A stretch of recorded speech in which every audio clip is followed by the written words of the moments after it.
众所周知，美国作为世界上头号军火贩子，经常利用自己的军事实力满世界的兜售武器，但却对其他国家实施武器禁运，以此来维护其在全球的霸权地位。近些年来，由于中俄武器的不断发展，美国渐渐担心这两国的武器外售会对霸权主义有所影响，因此不断打压中俄武器的出口，以及禁止其他国家购买中俄武器，否则会受到美国的强力制裁。近日就有报道指出，美国担心中俄会趁美军撤离中东之际，加大对该地区的渗透和布局，从而取代美国在中东的主导地位。在此背景下，美国对中东国家发起警告，声称如果他们与中俄展开更加紧密的合作，尤其是在安全和军事航天领域展开合作，那么美国和这些国家的伙伴关系就会遭到破坏，他们的主权也将面临受损的风险。很显然，这已经是美国赤裸裸的威胁，警告中东国家在美国和中俄间选边要谨慎，同时还特意强调不要在安全和军事航天领域上与中俄合作。这也就相当于美国明确禁止了中东国家不能购买中俄的武器，否则必定会遭到美国的打击。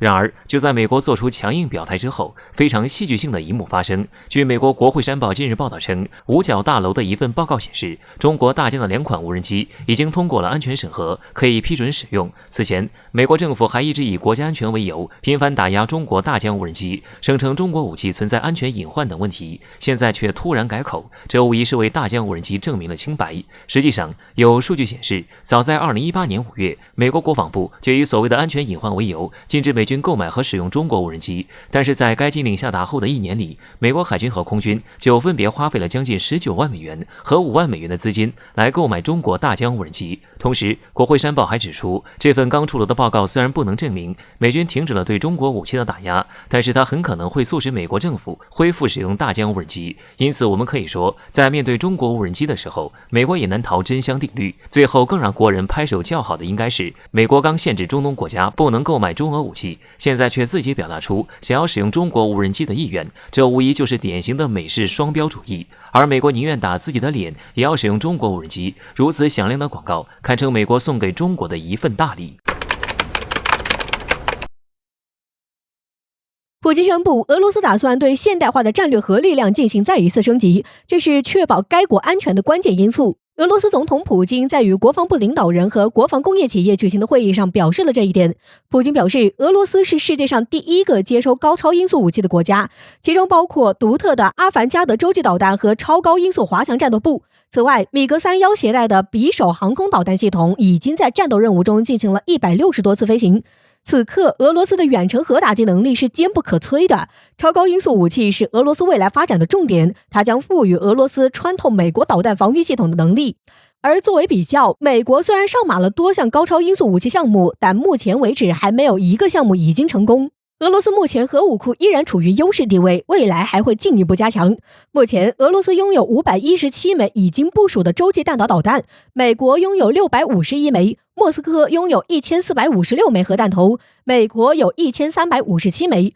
去年，俄罗斯政府出现了指导性文件《核威慑领域的国家政策基础》，其中详细介绍了俄罗斯对出现外部威胁的反应机制，并阐明了在这种情况下，克里姆林宫保留了先发制人的核打击权利。俄罗斯国防部长绍伊古大将表示，现代化核武在俄罗斯战略核力量中所占的份额为 86%， 到2024年，这一数字计划增加到 100%。这要归功于新的亚尔斯固定式和移动式陆基导弹系统的增加，以及海基布拉瓦导弹的大规模装备。预计今年或明年也将开始生产重型洲际弹道导弹萨尔马特。从数量上讲，这些导弹还不够多，但就技术能力而言，它们将大大超过现有的美国核武库。同时，俄罗斯专家说，尽管美国建立了先进的导弹防御系统，但只需300到400枚核弹头就足以使俄罗斯摧毁美国。美国投资1000亿美金升级核武库，但要实现换装还需要很长时间。美国国防部文件显示，美国大部分核系统建于1980年代，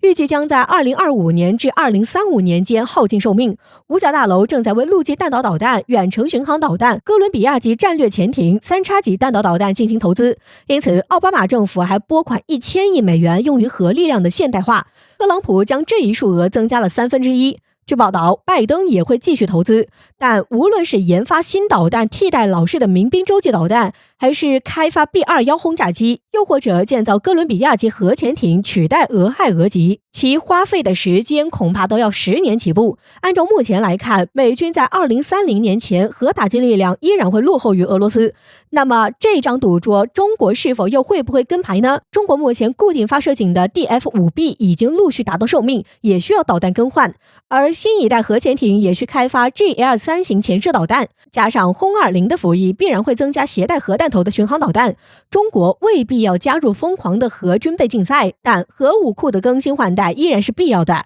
特别是中国目前缺乏隐身战略轰炸机和巡航导弹的组合，不能称之为合格的3位一体核力量，所以中国增加核武技术投资依然是必须的。近日，美国五角大楼发布声明称，中国制造的2款无人机因无恶意代码，因此允许美军部门使用。而这一项决议引起了外界的争论，因为被五角大楼提到的2款无人机是由中国企业大疆制造的，而这家公司可是上了美国的黑名单。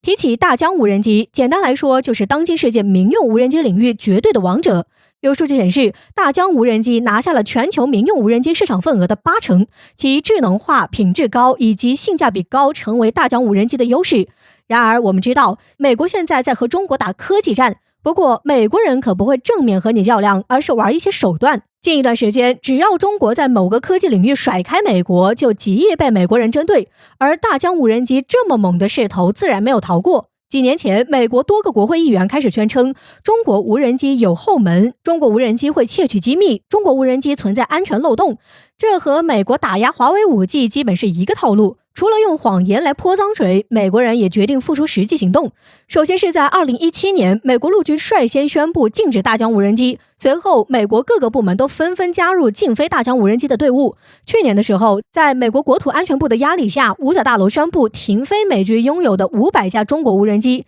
紧接着，中国的大疆公司便被美国商务部列入实体名单中。在喊出禁飞中国无人机同时，美国也公开招标国内企业，试图在美国复制一个大疆。然而，美国人对大疆喊打喊杀了4年，却始终找不到替代品，并且美国人很快就遭遇到了现世报。去年五角大楼宣布禁用大疆无人机不久，新冠疫情开始在美国本土肆虐。美国糟糕的防疫措施使得病毒迅速在美国蔓延开，美国政府也饱受压力。而美国防疫机构负责人沃纳为此专门写信给美国军方，称他观察到中国正在用无人机对室外公共场所进行喷洒消毒，效果很是明显，要求美军尽快采用相似的措施。然而，美国特种作战司令部却面露难色，表示美军缺少这样的无人机，实现不了中国的做法。因为美国军方部门主要的无人机都是中国制造，而这些不久前已经被下令禁飞了。因为此事，五角大楼显得十分难堪。此前，美军各个部门的确采购了不少大疆无人机，但这些无人机却因为美国政府自己编造的理由而无法使用，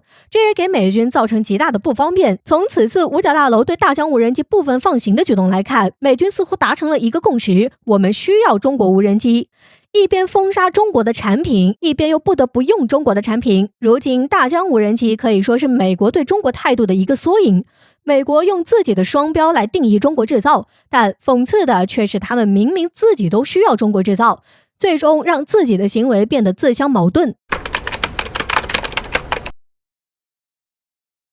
就16架中国空军军机编队在南海巡航一事，马来西亚于近日要求中国方面给出一个说法。马来西亚空军声称，中国战机飞越了马来西亚与新加坡的飞行情报区，严重威胁安全和主权。面对这种毫无根据的指责，中方明确这是符合国际法的飞行自由，可见这又是一个跟着美国碰钉子的国家。不过话说回来，这次中国战机在南海的巡航演习是近些年来规模最大、规格最高的一次。由运20、伊尔76等16架大型运输机组成的中国空军巡航编队，这在南海是史无前例的，尤其是运20运输机是自今年1月份以来再次亮相，足以说明此次中国出动的战机力量非常强大。马来西亚紧张也在情理之中，毕竟一个用教练机抵近侦察的国家，在中国强大的空军巡航编队面前只能自行惭愧。